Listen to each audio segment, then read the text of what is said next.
দেশ এবং দেশের বাইরে যে যেখান থেকে আমার এই এপিসোডটি দেখছেন সকলকেই ভূয়া মাল্টিমিডিয়া চ্যানেলে স্বাগত। যারা আইনের শিক্ষার্থী তাদের জন্য এই এপিসোড অত্যন্ত ইফেক্টিভ। এছাড়াও যারা সাধারণ মানুষ সুনির্দিষ্ট প্রতিকার আইন সম্পর্কে জানতে খুবই আগ্রহী তাদের জন্য এই ভিডিও গুরুত্বপূর্ণ। এই ভিডিওটির আলোচনার বিষয় সুনির্দিষ্ট প্রতিকার আইন। যারা সুনির্দিষ্ট প্রতিকার আইন সম্পর্কে জানতে খুবই আগ্রহী তারা মনোযোগ সহকারে এই ভিডিওটি দেখবেন। এই ভিডিওতে সহজভাবে এবং সাবলীলভাবে সুনির্দিষ্ট প্রতিকার আইনটি বোঝানো হয়েছে। যারা এই ভিডিওটি মনোযোগ সহকারে দেখবেন তারা অবশ্যই এই সুনির্দিষ্ট প্রতিকার আইনটি অত্যন্ত সুন্দরভাবে জব্দ করতে পারবেন। সুনির্দিষ্ট প্রতিকার আইন মূলত একটি প্রতিকারমূলক বা তত্ত্বমূলক আইন। এই আইনকে ন্যায়পরায়ণ ভিত্তিক আইন বলা হয়। সুনির্দিষ্ট প্রতিকার আইনের প্রেক্ষিতে দেওয়ানি আদালত যে সুবিবেচনা আদেশ প্রদান করেন তাকে সুনির্দিষ্ট প্রতিকার বলে। যদি অল্প কথায় এবং সহজ ভাষায় সুনির্দিষ্ট প্রতিকার আইন বুঝতে চাই সেটা হলো বাদী আর্জিতে যে দাবি প্রার্থনা করে তাকে হুবহু তা প্রদান করাই সুনির্দিষ্ট আইন।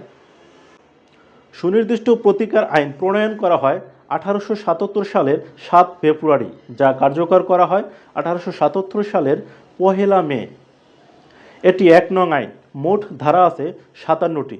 সর্বশেষ সংশোধিত হয় 2004 সালের 27 নং আইন ধারা। আদালত মামলার কোনো পক্ষকে কাজ করার বা কাজ না করার আদেশ অথবা চুক্তিভুক্ত কোনো পক্ষকে চুক্তির সুনির্দিষ্ট কার্য সম্পাদনে বাধ্য করার আদেশ প্রদান করে সুনির্দিষ্ট প্রতিকার প্রদান করতে পারেন। ফৌজদারি আইনের কোনো সুবিধা এই আইনে পাওয়া যায় না। এই আইন কেবলমাত্র ব্যক্তিগত অধিকার বা প্রতিকার নিয়ে আলোচনা করে। সুনির্দিষ্ট প্রতিকার আইন আরও সহজে বোঝার জন্য আমি একটি উদাহরণ দিচ্ছি। ধরুন, আহমেদের বরিশালে একটি একতলা বাড়ি আছে।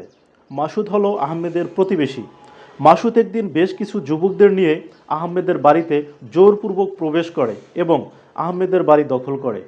এই ক্ষেত্রে আহমেদ দেওয়ানি আদালতে বাড়ি দখল পুনরুদ্ধারের মামলা দায়ের করতে পারে এবং দখল ও বেদখল প্রমাণ করতে পারলে আদালত প্রতিকার হিসেবে উক্ত বাড়িটির দখল ফিরিয়ে দিতে পারেন। এখন বলবো সুনির্দিষ্ট প্রতিকার আইনে যে সকল প্রতিকারের কথা বলা আছে।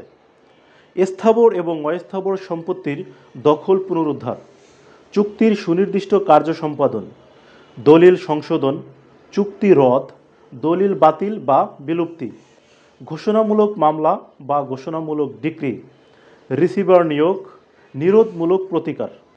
এখন বলবো সুনির্দিষ্ট প্রতিকার আইনের গুরুত্বপূর্ণ ধারাগুলো। সুনির্দিষ্ট প্রতিকার আইনের 5 ধারা অত্যন্ত গুরুত্বপূর্ণ। এই ধারায় সুনির্দিষ্ট প্রতিকার প্রদানের 5টি উপায় উল্লেখ করা আছে। এখন আমি আপনাদেরকে সেই 5টি উপায় বলবো। নির্দিষ্ট সম্পত্তির দখল গ্রহণ করে এবং তা দাবিদারকে অর্পণের মাধ্যমে। যা না করার বাধ্যবাধকতা রয়েছে এমন কাজ করার আদেশ প্রদানের মাধ্যমে। যা না করার বাধ্যবাধকতা রয়েছে এমন কাজ না করার আদেশ প্রদানের মাধ্যমে। ক্ষতিপূরণের রায় প্রদান ব্যতীত পক্ষগুলোর অধিকার নির্ধারণ এবং ঘোষণার মাধ্যমে। একজন রিসিভার বা তত্ত্বাবধায়ক নিয়োগের মাধ্যমে। ধারা 7, সুনির্দিষ্ট প্রতিকার আইনে কোনো দণ্ড বা শাস্তির বিধান নেই। ধারা 8, স্থাবর সম্পত্তির সত্ত্ব ও দখলি সত্ত্বের উপর ভিত্তি করে দখল পুনরুদ্ধারের মামলা করা যায়। 9, স্থাবর সম্পত্তি দখল পুনরুদ্ধারের জন্য বেদখলের দিন থেকে 6 মাসের মধ্যে মোকদ্দমা দায়ের করতে হয়। 9 ধারায় সত্য প্রমাণের প্রয়োজন নাই। 12 ধারা, আদালত 4টি ক্ষেত্রে কোনো চুক্তির সুনির্দিষ্ট কার্য সম্পাদন, চুক্তি প্রবল বা বাস্তবায়ন করতে পারবে। 21 ধারায় বলা আছে 8টি ক্ষেত্রে চুক্তি সুনির্দিষ্টভাবে বলবৎযোগ্য না। 21 ক, অরেজিস্ট্রিকৃত বিক্রয় চুক্তি সুনির্দিষ্টভাবে কার্যকর করা যাবে না। 23 ধারায় 8 শ্রেণীর ব্যক্তি চুক্তির সুনির্দিষ্ট কার্য সম্পাদনের প্রতিকার পেতে পারে। ধারা 24, প্রতিকারের পথে ব্যক্তিগত প্রতিবন্ধকতা। ধারা 29, চুক্তির সুনির্দিষ্ট কার্য সম্পাদনের মোকদ্দমা খারিজ হলে বাদী ক্ষতিপূরণের মোকদ্দমা দায়ের করতে পারবে না। ধারা 31, লিখিত চুক্তি এবং লিখিত দলিল সংশোধনের জন্য আদালত 3টি ক্ষেত্রে আদেশ দিতে পারেন। ধারা 35, শুধুমাত্র লিখিত চুক্তি 3টি ক্ষেত্রে রদের মোকদ্দমা দায়ের করা যায়। ধারা 39 বলা আছে দলিল বাতিলের মোকদ্দমা। আদালত 2টি ক্ষেত্রে দলিল বাতিলের আদেশ মঞ্জুর করতে পারে। মোকদ্দমা দায়েরের তামাদি মেয়াদ 3 বছর। ধারা 52, অস্থায়ী বা চিরস্থায়ী নিষেধাজ্ঞা জারির মাধ্যমে নিরোধ মঞ্জুর করা। এটি আদালতের বিবেচনামূলক ক্ষমতা। ধারা 56, আদালত 11টি ক্ষেত্রে নিষেধাজ্ঞা প্রত্যাখ্যান করতে পারে। আমরা সর্বশেষ ধারায় চলে এসেছি। 57 ধারায় বলা আছে, আদালত নেতিবাচক চুক্তি পালনের জন্য নিষেধাজ্ঞা দিতে পারে। নেতিবাচক চুক্তির সুনির্দিষ্ট বলবৎ করার জন্য ডিক্রি দিতে পারে না।